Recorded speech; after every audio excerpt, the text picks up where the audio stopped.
Tunawasalimia mjina la Yesu Kristo, ndugu wapendwa, mahali popote mnapopatikana na mnatufuata kwa isaha. Tunasema Mungu apate kuwabariki ndugu na dada katika mgini ya Butembo, ama wote ambao yuko nje ya mgini ya Butembo kwa tufuata kwa isaha. Tunasema Mungu apate kuwabariki mjina la Yesu Kristo. Tumefika wakati ya kuwapitisha kipindi ujumbe wa kibiblia wakati wa mwisho. Ni kipindi ambacho kinapita hapa chaque samedi kuanzia 20h mpaka 20h45, na vile vile dimanche kuanzia 10h mpaka 11h. Mungu apate kuwabariki, na namba yetu ya simu ni 09 94 04 73 96. Na rejelea tena 09 94 04 73 96. Ama kama ukitaka kutupata ku Facebook, unaandika tu Assemblée Chrétienne Butembo utatupata, ama ku YouTube utaandika tu Assemblée Chrétienne Butembo.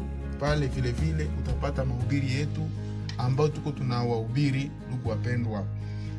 Tutaomba Mungu. Tunabariki jina lako tena Mungu wetu, kuona gisi umetukubalia neema ya kuona jioni ya leo. Tunasema merci. Tumeshinda huku na kule katika shughuli mbalimbali. Umetushughulikia, umeshughulikia wana na binti zako, umewaepusha na maajali mbalimbali, na kwa hii sasa wameketi kusudi wapate kusikiliza mahusia yako. Upate kuwabariki na ubariki neno lako ndani ya mioyo yao. Acha neno lako lipate kukaa kwa wingi katika mioyo ya watoto wako, na wakati tuko na ngoja kurudi kwako utukute tuko tayari. Bariki emisio hii, bariki wateknisie wa radio hii, na ubariki vile vile mgini wetu wa Butembo. Bariki wana na binti zako. Acha neno lako Seigneur lipate tena kutuzogesha karibu na wewe. Utubariki. Chombo ambao kinatatumiwa hapa kwa kazi hii ni mwanadamu, umweke kando. Acha uweke maneno yako ndani ya kinywa chake kusudi apate kusema kwa upande wako. Tunajikabidhi kwako tukiamini ya kwamba utatenda kwa wema mjina la Yesu Kristo. Amen. Ndugu msikilizaji mpendwa, tutasoma tu pale ndani ya Isaya kipindi ya 24 shairi yake ya 19 mpaka 20. Esaïe chapitre 24 verset 19 jusqu'à 20. Tutasoma mjina la Yesu Kristo. La terre est déchirée, la terre se brise, la terre chancelle comme un homme ivre. Elle vacille comme une cabane, son péché pèse sur elle, elle tombe et ne se relève plus. Dunia inapasuka, dunia inavunjika, dunia inatetemeka, dunia inatetemeka kama mlevi, dunia inayumba kama vibanda. Zambi yake imekuwa mzito juu yake, dunia itaanguka wala haitasimama tena. Amina. Ndugu msikilizaji, ni ile njo usomi ambao tuko tunasoma kila mara wakati tunazungumzia maneno ya Mungu. Maandiko yanatuzungumzia habari za dunia, gizi dunia imejikomporte, na imetuambia mwisho wa dunia ni kuanguka na haitasimamaka tena. Wakati yenye dunia iko naonesha hali yake, na bibi harusi iko najitayarisha kulingana na Mathayo 25, gizi aliko natuambia pale kushairi yake ya 10, inatuambia kwamba pendant qu'elles allaient en acheter, l'époux arriva. Celles qui étaient prêtes entrèrent avec lui dans la salle des noces, et la porte fut fermée.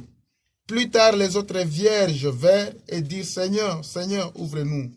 Mais il répondit: Je vous l'ai dit en vérité, je ne vous connais pas.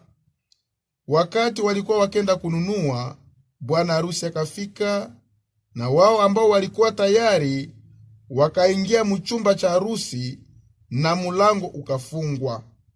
Baadaye wale wabikira wengine wakakuja, wakasema: Bwana, Bwana, tufungulie.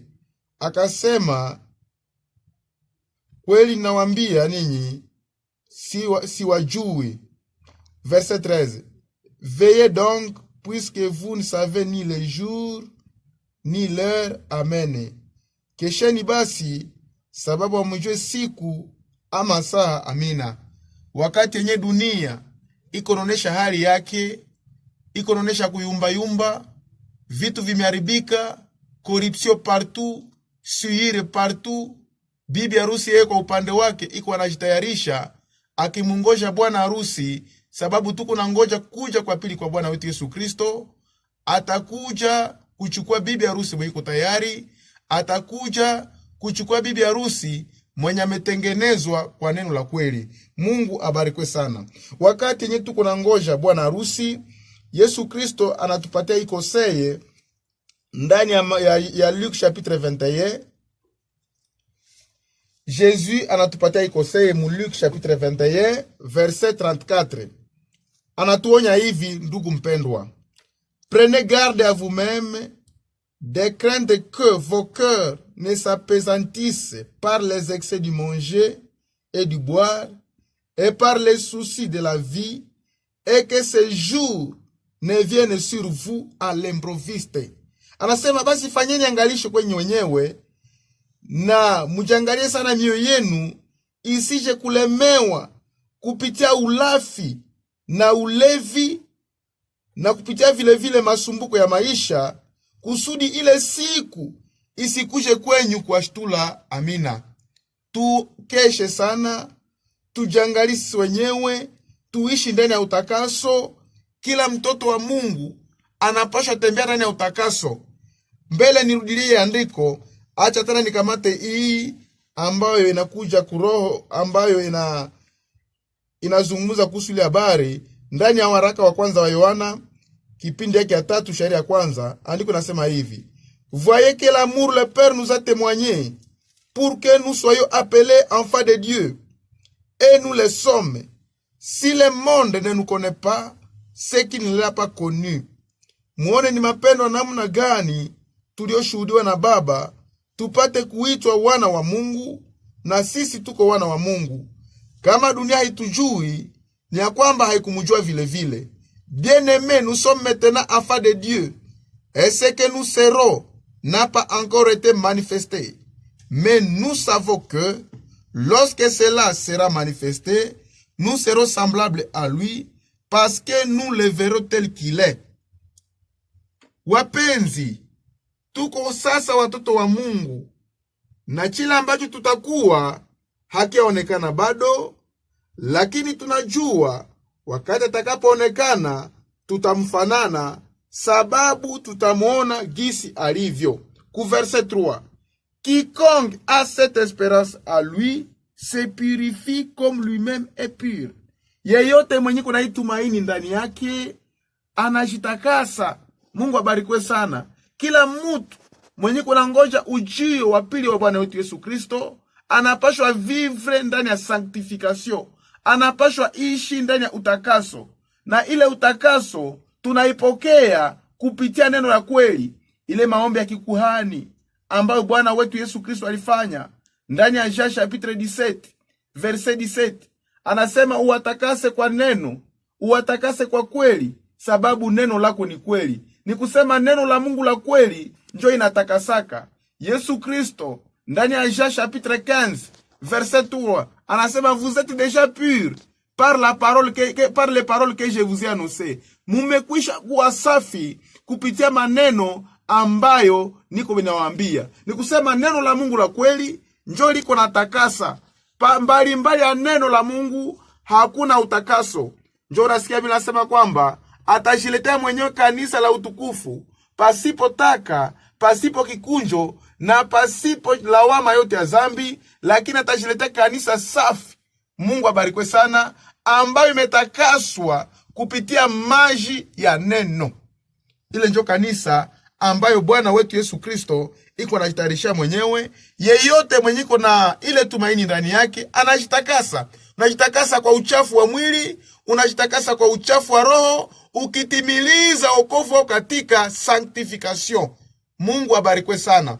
Tuko ndani ya utakaso, tuko na vivre parole de vérité, na ile parole de vérité iko na tutakasa. Ndio nasikia maandiko natuambia kwamba tufanye angalisho, tusilemewe na ulevi, tusilemewe na ulafi, na tusilemewe vile vile na masumbuko ya maisha, ili ile siku isikuje kwetu ghafula na kutustula. Mungu abarikwe sana. Hii ni andiko ambayo napatia watu wa Mungu, sababu masumbuko ya maisha, ndugu mpendwa, kama vile Bwana wetu Yesu Kristo alivyohubiri ndani ya parabole ya mpandaji mbegu, ndani ya Mathayo chapitre 13, Yesu anasema hivi kuhusu masumbuko ya maisha. Mwangalie nini masumbuko ya maisha inafanyaka ndani ya Mathayo chapitre 13 ku verset 22. Iko na expliquer ile mbegu ambayo yangukia juu ya miba. Anasema celui qui a reçu la semence parmi les épines, c'est celui qui entend la parole, mais à qui les soucis du siècle et la séduction des richesses étouffent cette parole et la rendent infructueuse. Na ile ambayo yangukia juu ya miba ni yule ambaye anasikia neno, lakini masumbuko ya dunia hii na utongozi wa mali inazofisha neno na inaifanya isizae matunda. Ni kusema masumbuko ya maisha, ndugu mpendwa, c'est vrai maisha yamekuwa magumu, c'est vrai maisha imekuwa na madifikulte, lakini Mungu anatuonya kwamba sisi tuko na ngoja kurudi kwake mara pili. Tusilemewe na masumbuko ya maisha, sababu ile masumbuko ya maisha inaetufaka parole yenye kuna hubiriwa, neno haipate kuonesha matunda yake ndani yako, juu ya kujisumbukia, kujidebrie huku na kule. Ni mzuri, lakini vile visikulemee mpaka unafikia kusahau maneno ya Mungu. Mungu abarikwe sana. Ile siku isikie kustula na unajikuta kwamba haukukuwa prepare. Juu ya nini? Haukukuwa avize. Mungu abarikwe sana. Ni parole ambayo tunabakumbusha kusudi mpate kujua kwamba tuko mwakati wa mwisho, tuko mwakati ya preparation. Dunia isituzofishe, dunia isitupotezeshe lengo. Sisi ni wageni na wasafiri, huku haiko njo kwetu. Mungu abarikwe sana. Tuko mapita njia, vitu vyetu tuko naona, masumbuko ya maisha isi etufe parole tuko nasikia na isiweze kuzaa matunda ndani mwetu. Ndani ya Philippiens chapitre 4 verset 6, Écriture natuambia hivi. Philippiens 4:6, Écriture natuambia hivi: ne vous inquiétez de rien, mais en toutes choses, faites connaître vos besoins à Dieu par des prières et des supplications avec des actions de grâce.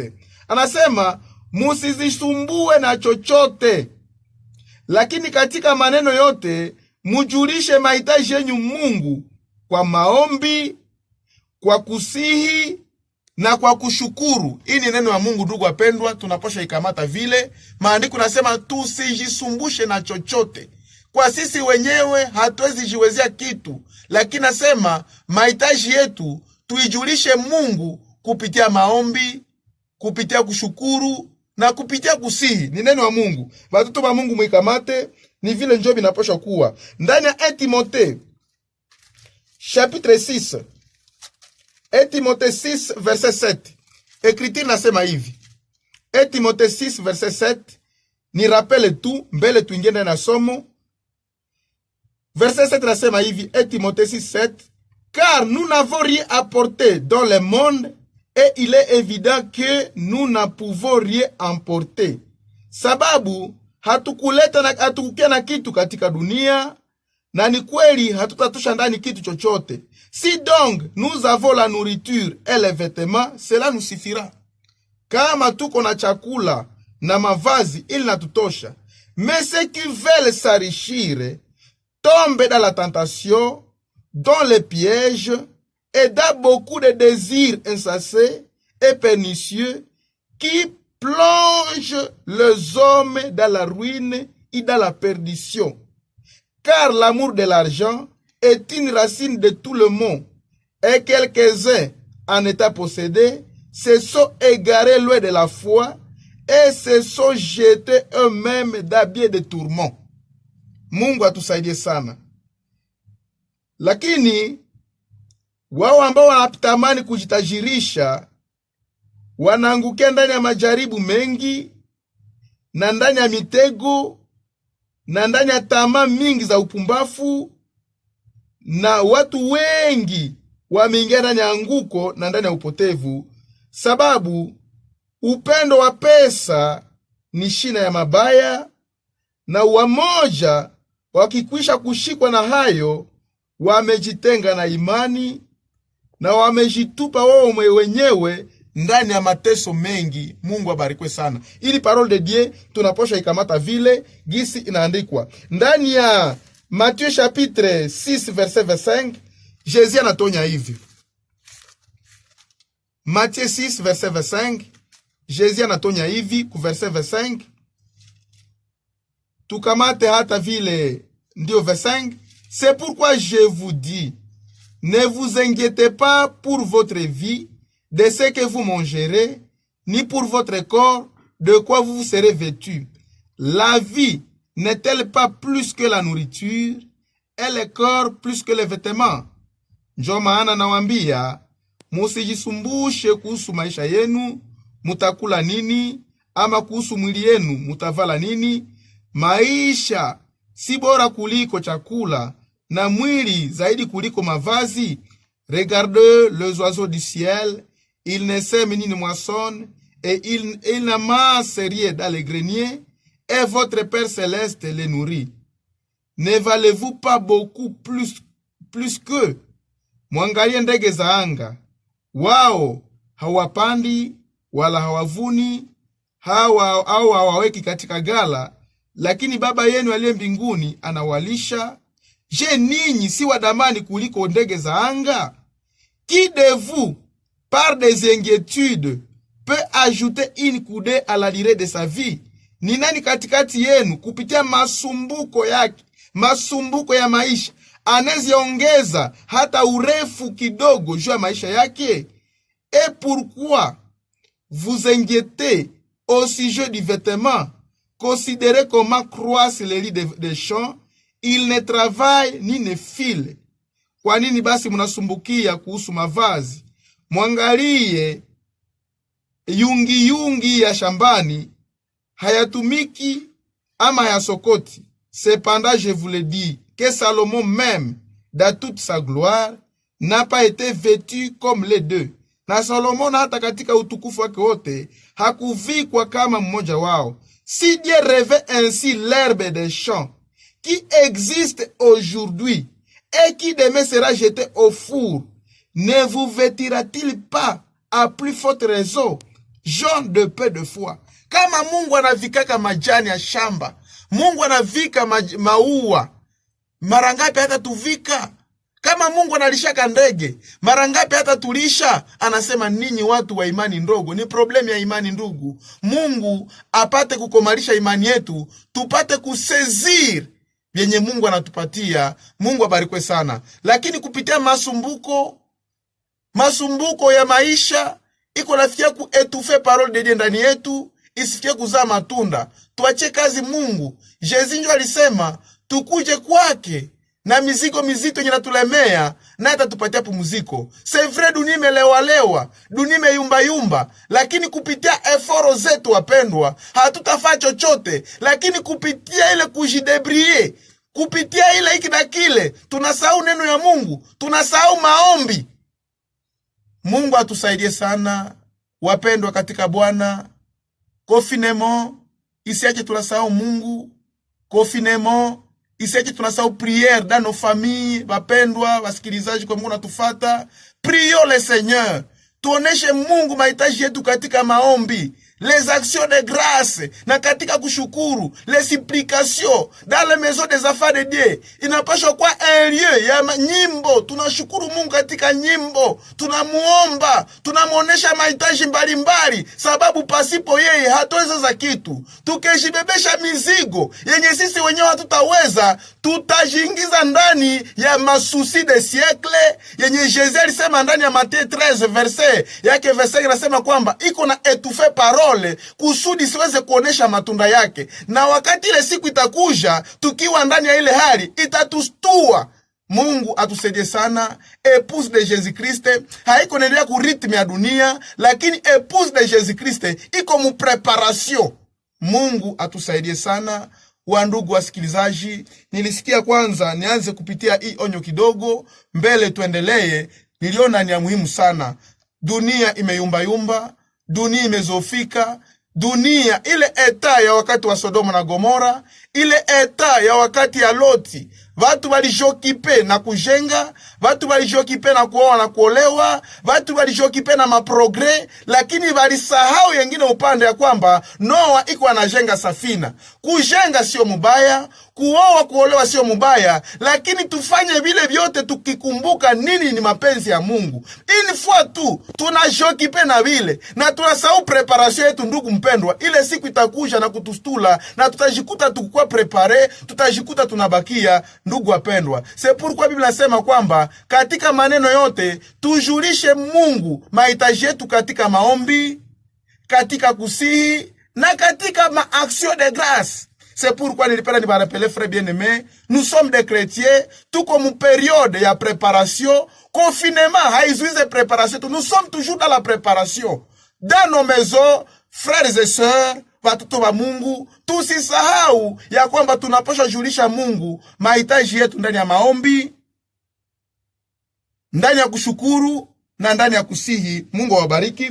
Tutaendelea ndani ya somo yetu. Ilikuwa onyo kidogo kuonesha watoto wa Mungu ya kwamba sisi tuko ba Kristo, tuko mpreparation, tuko tunajitayarisha kurudi kwa Bwana wetu Yesu Kristo. Sasa masumbuko ya maisha isiache tunakuwa distrait, isiache tunalemewa na tunakutwa kwamba neno wa Mungu haiko natoa matunda ndani yetu. Dunia imeyumba yumba, dunia imechoka, na dunia kwenda anguka, haitasimama tena. Tuliweza kuambia ya kwamba bibi harusi wakati atanyakuliwa anaenda mkaramu ya mwana kondoo. Dunia haishe pale, ritme inaendelea.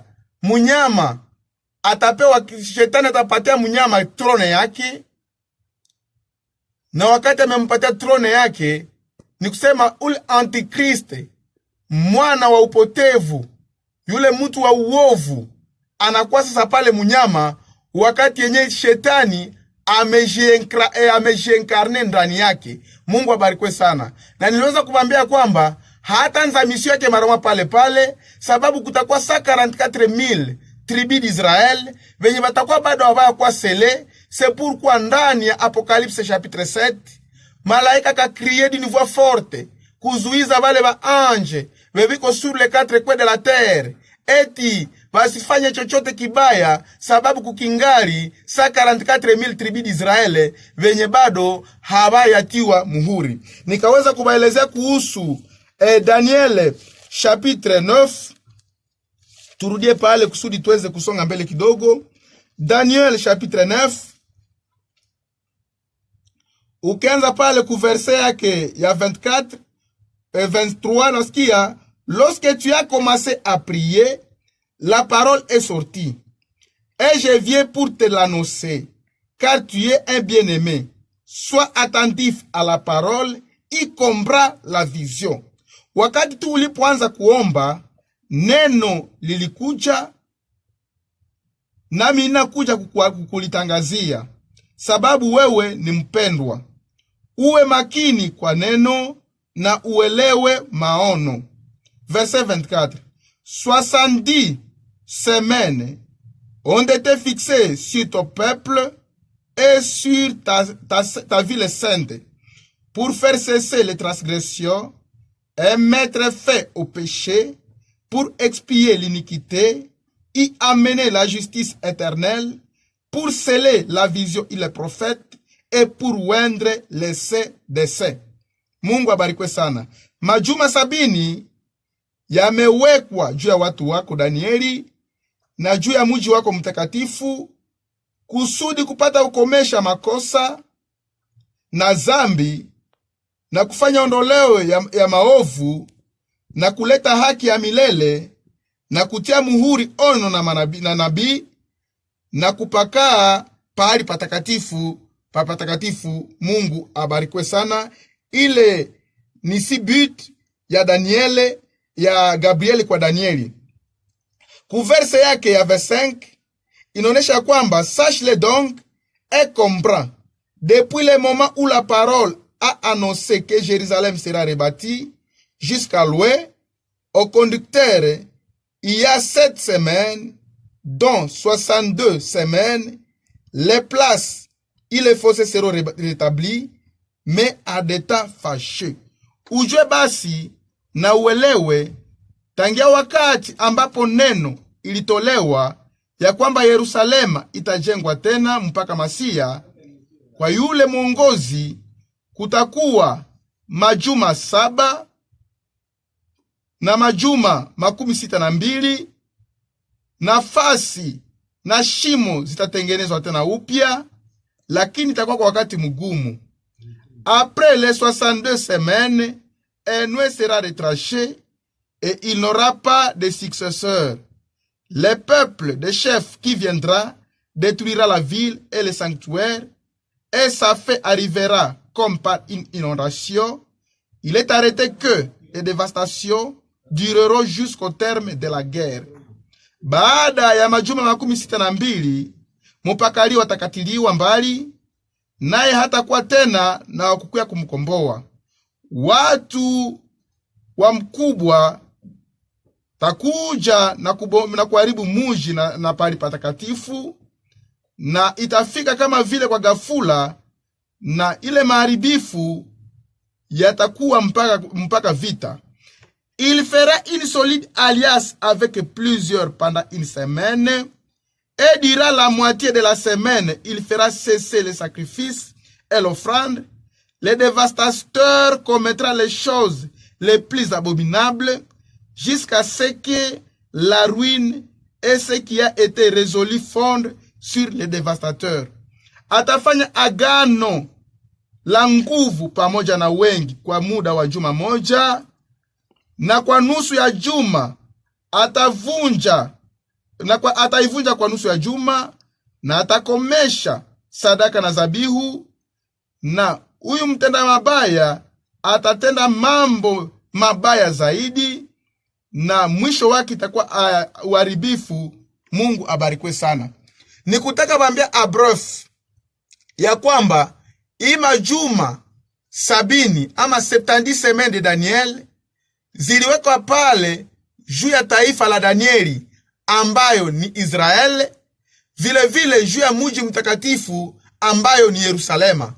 Ni majuma 70 ambayo hazihusu kanisa bibi harusi muagano jipya. Mungu abarikwe sana. Na munenda ona ya kwamba maandiko natuzungumzia kwamba ni muile ile juma ya 69 njo mupakaliwa alikatiliwa mbali, ambaye ni Yesu Kristo.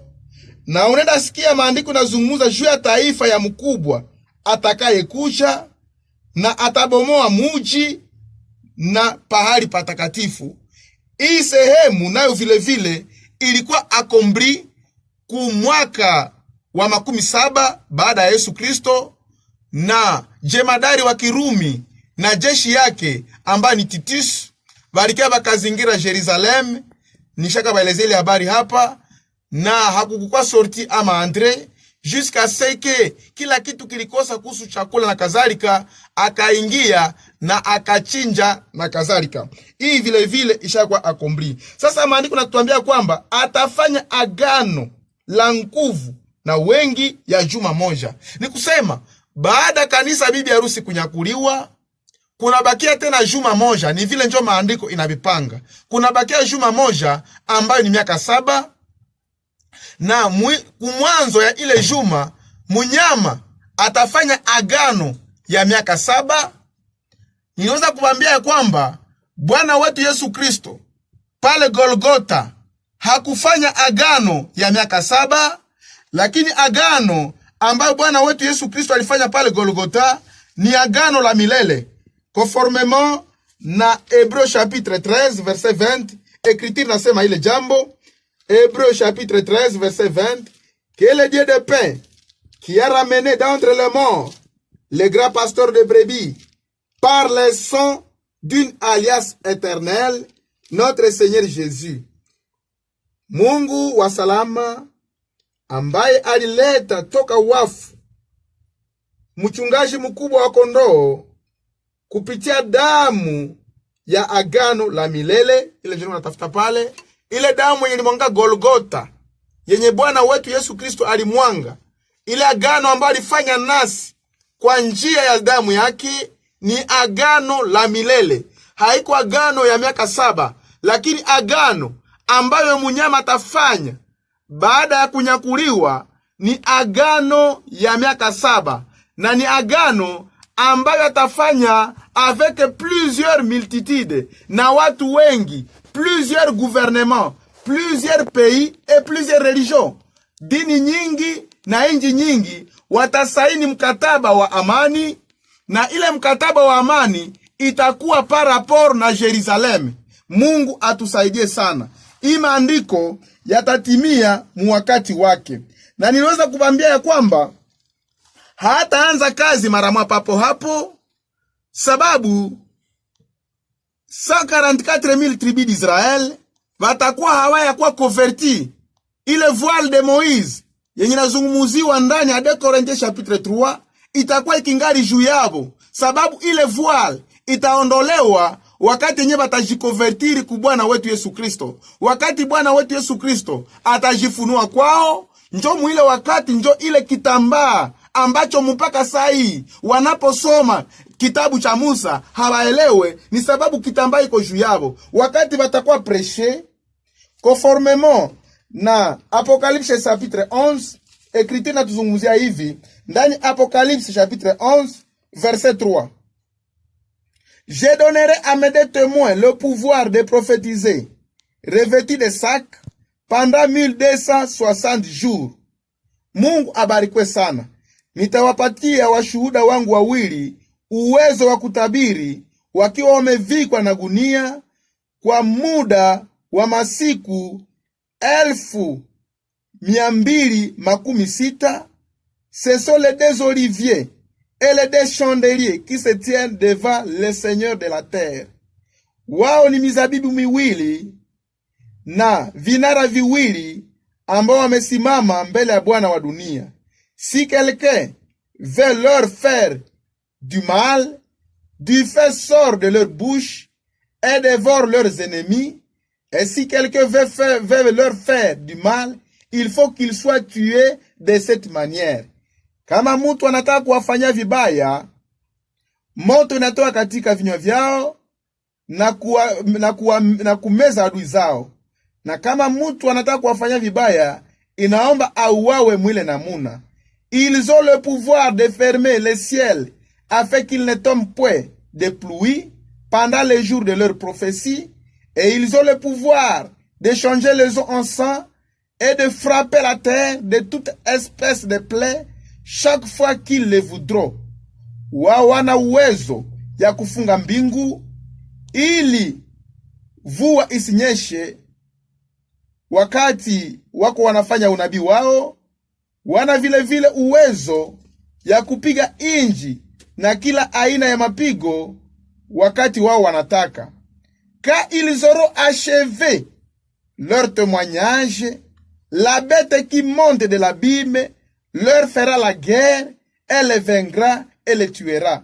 Wakati watakapomaliza ushuhuda wao, nyama anayepanda toka shimo pasipo mwisho atapigana nao na atawashinda, na vile vile atawaua. Mungu abarikwe sana.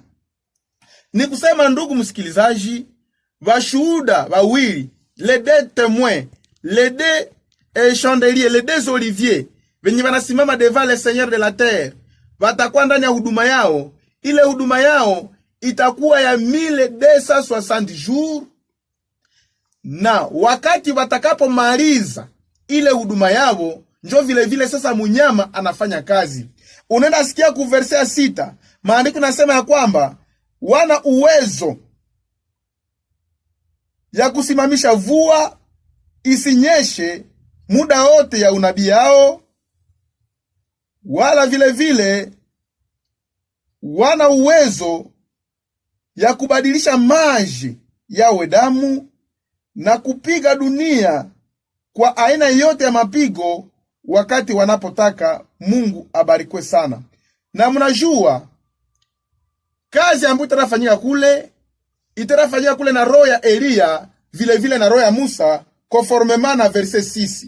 Sababu sur la terre, mtu mwenye alipita kwa dunia na akasimamisha vule isinyeshe mumuda wa miezi 6, c'était Eli. Ile meme ministère itafanya kazi Israeli. Yule mwenye alikuwa na uwezo ya kubadilisha maji kuwa damu ilikuwa mu ministère ya Moise, na kupika dunia na mapigo wakati anapotaka ilikuwa vile vile mu ministère ya Moise. Esprit de Moise, esprit d'Eli itatumika tena Israel mumuda ya hii wakati yenye 144,000 iko na kwa prepare juu ya kutiwa muhuri kwao. Mungu abarikwe sana. Na wakati yenye batamaliza, sababu munyama hatanza kazi au meme momoke, bashuda bawili biko banafanya kazi. Bashuda bawili batafanya kazi mu 1260 jours na munyama atafanya kazi mu 42 mois. Munaona roho ya Mungu inatia difference. Wakati ya Israel iko na hubiriwa inakuwa exprimer en jour mu masiku, na wakati yenye munyama anaanza kazi inakuwa exprimer mu mamua, mu miezi. Nikonesha kwamba ni wakati mbili tofauti. Mungu abarikwe sana. Na wakati unaenda kamata hii 1260 jours unaidivize par 360 jours inakuwa miaka 3.5. Wakati unakamata 42 mois unaidivize par 12 mois inakuwa miaka 3.5. C'est pourquoi ushuhuda ya detemwe itakamata miaka 3.5, na grand tribulation ama ziki kubwa itakamata miaka 3.5. Wakati tunapojumulisha tunakamata miaka 7 yenye nabakia après enlèvement ya bibi arusi. Vile njo maandiko na bipanga. Kama uko na maoni yengine mbalimbali ya ile na unapenda utuone, utakia tunaoneshana maandiko na Mungu atatubariki sana. Vraiment ni vile njo maandiko na bipanga. Ni kusema munyama vile vile ana siku zake zitafanya mokazi. Haiko wakati yenye dete mwebi kuna hubiri njo wakati yenye munyama naiko nafanya kazi. Hapana. Apocalypse chapitre 13 verset 4 inatuambia hivi. Apocalypse 13 verset 4 nasema, et ils adorèrent le dragon parce que il avait donné l'autorité à la bête, et ils adorèrent la bête en disant, qui est semblable à la bête et tu peux combattre contre elle. Na wakamwabudu yule joka sababu alipana mamlaka yake kwa mnyama, na wakaabudu yule mnyama wakisema, ni nani anayefanana na mnyama huyu, na nani anaweza kupigana naye? Il lui fit donner une bouche qui proférait des paroles arrogantes et des blasphèmes, et il lui fit donner le pouvoir d'agir pendant 42 mois. Akapewa kinywa cha kusema matukano na makufuru, akapewa uwezo ya kutenda kazi kwa muda ya miezi 42. Nikusema njo vile maandiko na mipanga. Kuna watu wanahubiri eti baada ya kunyakuliwa kuna miaka 3.5. Hiyo haiko kimaandiko. Sababu kama nakamata miaka 3.5, dete mwe batatumika mwakati gani na mnyama batatumika mwakati gani? Maandiko mepatia mnyama 42 mois na maandiko mepatia washuhuda wawili 1260 jours. Ni vile maandiko na mipanga. Mungu abarikwe sana. Na mnajua ndugu mpendwa, conformément na 1 Thessaloniciens chapitre 5 verset 1 à 3, maandiko kuna parler juu ya periode ya paix et sûreté, wakati ya salama na utulivu. Ile wakati ya salama na utulivu inahusu les hommes politiques. Njo itakuwa wakati wa salama na utulivu. Watu watasema sasa hivi njo dunia inapaswa kuwa hivi, sasa njo vitu vinapaswa tembea. Maandiko nasema wakati yenyewe watakuwa mu ile ambiance, une ruine soudaine le surprendra. Sababu mu Israel kuhusu 144,000 haitakuwa epoke ya paix et sûreté. Epoke ya paix et sûreté itakuwa kubatu baki ulimwengu watu wenye bamjue Mungu. Lakini ku Israel itakuwa wakati wa jioni. Zacharie chapitre 14 verset 7. Ça sera un jour connu de l'Éternel, qui ne sera ni jour ni nuit, mais vers le soir la lumière paraîtra. Itakuwa siku inayojulikana na Bwana, siku ya pekee ambaye itakuwa usiku ama mchana, lakini kwa wakati wa jioni nuru itatokea. Ni mu contexte propre ya ile andiko njo itatimia muhuduma ya des témoins. Mungu abarikwe sana. Maana ku des témoins itakuwa wakati yenye biko kwa prepare, biko na kwa prêcher ile mystère yenye abakuelewaka wakati Jésus Christ alikuwa mkuja kwake kwa kwanza, sababu inaandikwa alikuja kwa walio wake na walio wake hawakumpokea, lakini wale ambao walimpokea aliwapa uwezo ya kuwa watoto wa Mungu, ndio wale waliozaliwa si kwa damu kwa mapenzi ya mtu ama kwa mapenzi ya mwili, lakini wamezaliwa na Mungu mwenyewe. Mungu abarikwe sana. Ile mystère ilibavuka juu, wakamsulubisha Bwana wetu Yesu Kristo, na ni ile mystère, le mystère de la piété est grand, Dieu a été manifesté à chair. Ni ile mystère ndio tena kubahubiriwa. Mungu abarikwe sana. Tutachia pale kusudi tupate kuendelea kesho, Mungu akitujalie neema na tuingie mubilindi vya hii neno. Mungu awabariki ndugu msikilizaji. Ilikuwa ni émission message biblique du temps de la fin, ambayo ililetwa kwenyu na Assemblée Chrétienne de Butembo, na tulikuwa na mateknisie wetu wa eglise locale, ndugu Justinien na ndugu Emedo. Basi tutomba Mungu. Tunashukuru tena jina lako takatifu Mungu wetu kwa neema ambayo umetujalia kusudi tuketupaze maneno yako.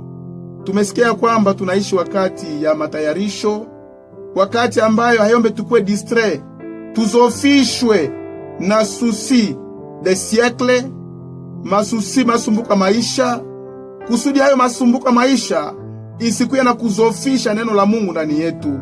Tupatie Mungu kila wakati kuwa na utayari, tupate kukungojea ndani ya maombi, tupate kukungojea ndani ya kusihi, sababu yote tunaipata kwako. Ikwe ni chakula, ikwe ni mavazi, ni wewe unatushughulikia. Patia wana na binti zako imani ndani ya maneno yako, na wapate kila mara kujingojea kwako. Uko Mungu wetu, na sisi tuko watoto yako. Unatupenda, na yenye uko nawe kwetu mpango ni mpango wa salama. Bariki mugini ya Butembo, bariki waongozi, na ubariki tout le peuple. Au nom du Seigneur Jésus-Christ. Amen.